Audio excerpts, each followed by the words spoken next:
or Winnipeg's headed to the cup. Pajard. It was at this moment that he knew. He fucked up.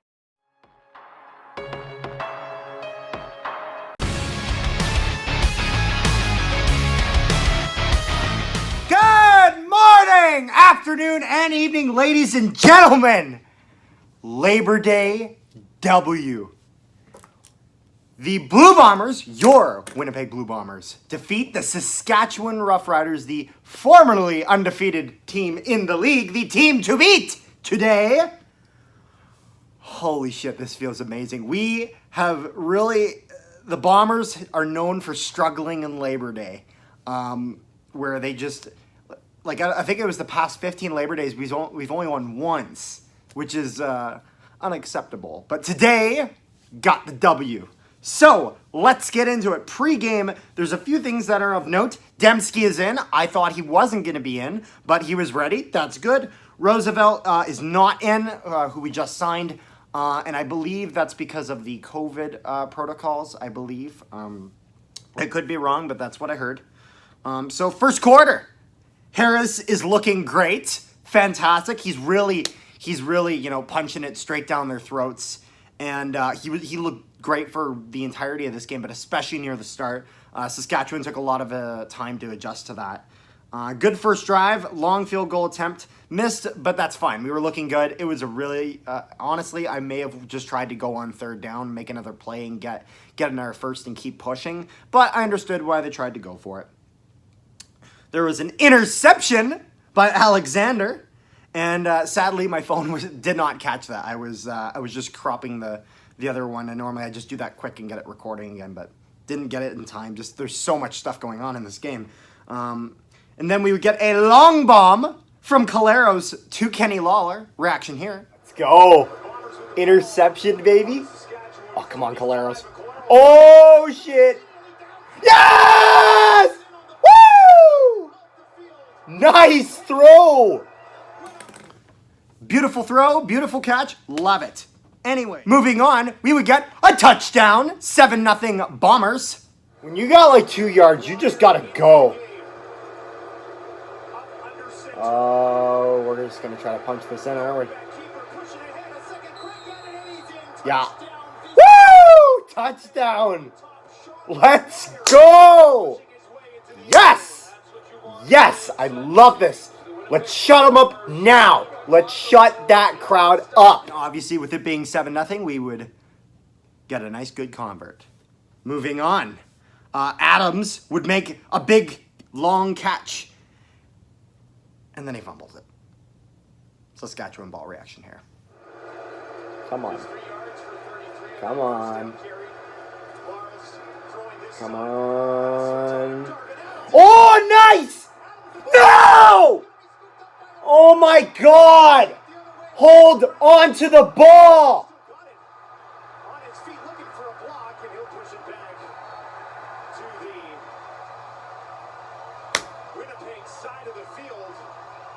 And a turnover both ways in the first quarter. That was going so well! This game, Ed Gainey, one of the vets back at You gotta have a grip on that thing, man. That'll be about the first bit for the first quarter. Moving on into the second quarter. Awesome run defense, D-line looking great. I thought, and honest to God, out of this entire game, our defense was phenomenal. And even their D-line too, Saskatchewan's D-line looked really strong. Both were putting tons of pressures on these QBs. And QBs took a little bit of a beating today. And Big Hill also on point, to the point where they literally had him playing safety at a time. And he still was doing good there. He was good all over the field. Loved it. There'd then be a touchback, and then Saskatchewan get the 1 point from that at the start. Saskatchewan later got a field goal to make it 7-4 for us.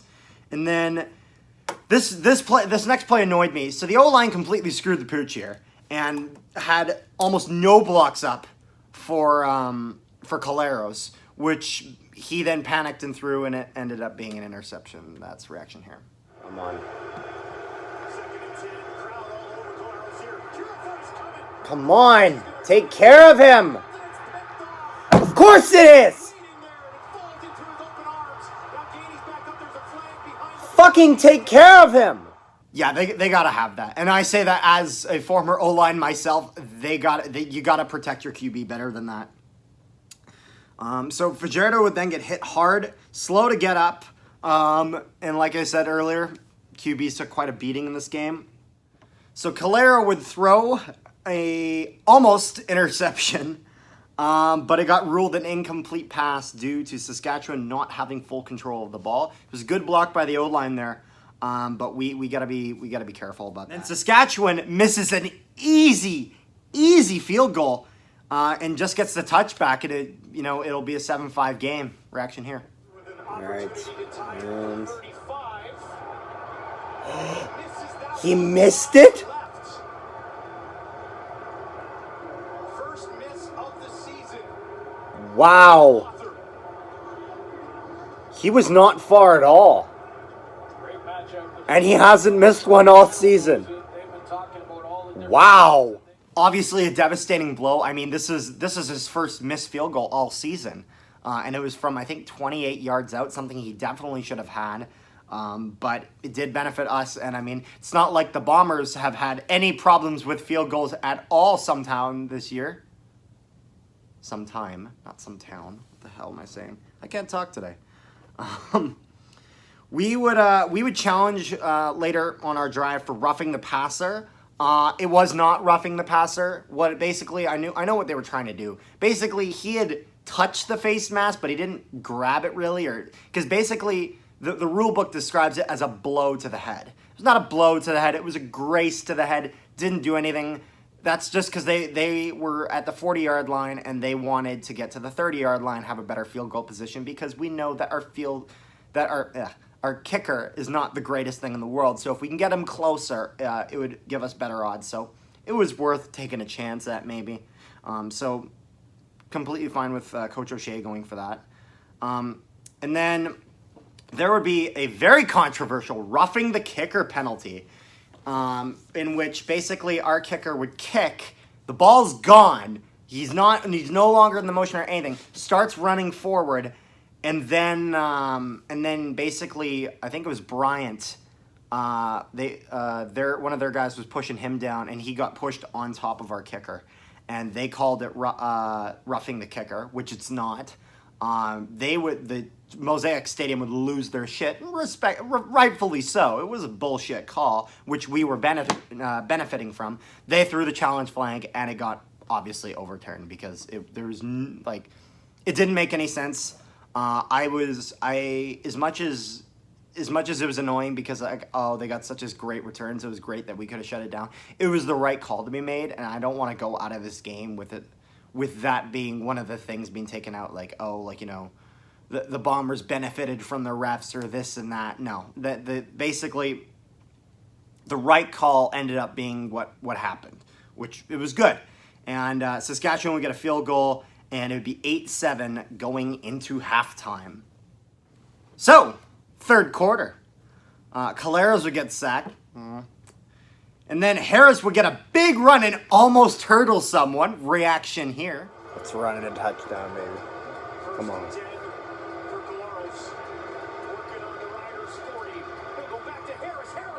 Harris, go! Whoa! Wow, he almost got all the way over him, and I wonder how much further he would have gotten if he had fully gotten over him. But Saskatchewan would get a pass interference, and the ball would be on the 1-yard line where McGuire gets his second touchdown of the game. So McGuire is very happy. Reaction here. No, not that McGuire. This one. Come on. And I think that's in. Yup. Touchdown. Let's go. God damn it. So we would go for two, for a 2-point convert, and we would sadly fail, and it would be a 13-8 football game after that. Going into the fourth quarter, Fajardo would get a 10-yard penalty for intentional grounding because there was no receiver, even no one in the area. You could tell that he was just trying to get the ball away so that way it was ruled an incomplete pass, but it kind of burnt him in the ass there. And then there would be a big interception by Nichols. Reaction here. 2nd and 23. Ouch. Let's go. Yes! Woo! Interception, man. Love it. Fantastic. And then, guess what? More play would happen. It would go back and forth once again. And Fajardo would throw another third of the game interception.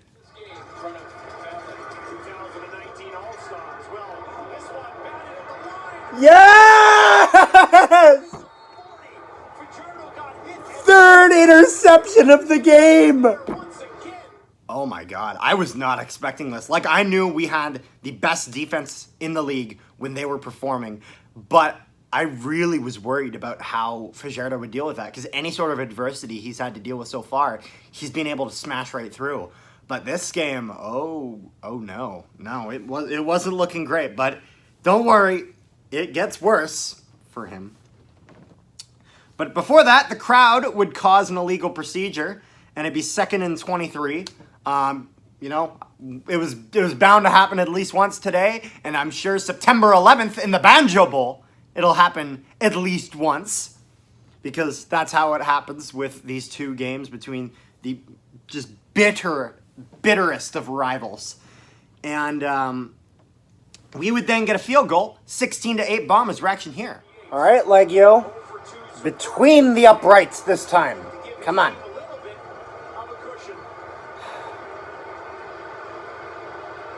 Please hit this field goal. Please.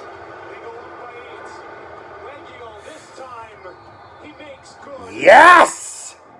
Yes! There we go. 8-point lead. I like that. All right, and that would make it 16-8, and then we would get a big sack, and our defense was clicking on all cylinders at this time of the game. I was loving it.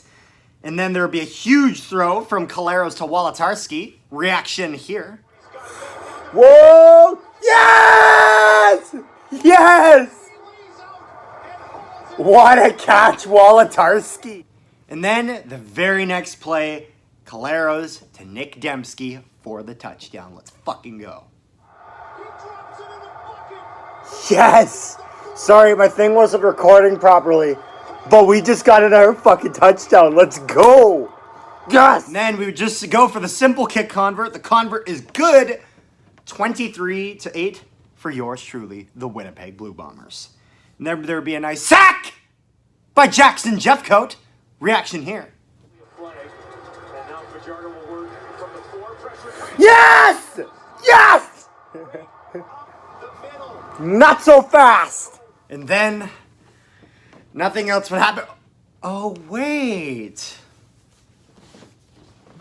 Koji Fajardo, there's this thing that some people struggle from. It's called PTSD. And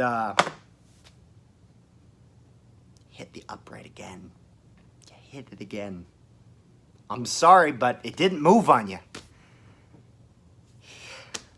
I'm not going to lie. It was, as a Bomber fan, it was hilarious watching it because,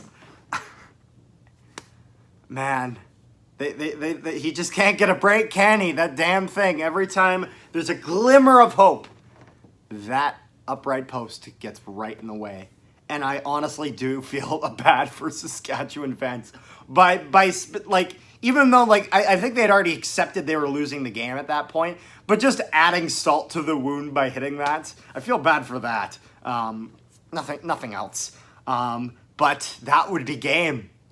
The Bombers would win on Labor Day in Saskatchewan, snapping the undefeated streak. Oh my goodness. And I was a little bit concerned because I saw some of our players yesterday in the media talking a little bit of smack, which is good, which is fine. Going into a big game, it gets everyone more excited, more juiced up for it. But it would not age well if we lost this game. So thank God we didn't. So Willie Jefferson was right. Saskatchewan wasn't ready. They hadn't played anyone who had offered them such a challenge as we did. And our Bombers shut them down. Our defense shut them down. Let's go. So I cannot wait next week for the Banjo Bowl. I will be there. I will be in the stands loud as all hell. Lose my voice? Absolutely. Make sure you comment down below and make sure you like, share, and subscribe if you haven't already. Stay tuned for then. And then also my Week 5 preview, or I already did my Week 5 preview. Watch that if you haven't. My Week 5 review and my Week 6 preview. So, without further ado, I'll see you guys later.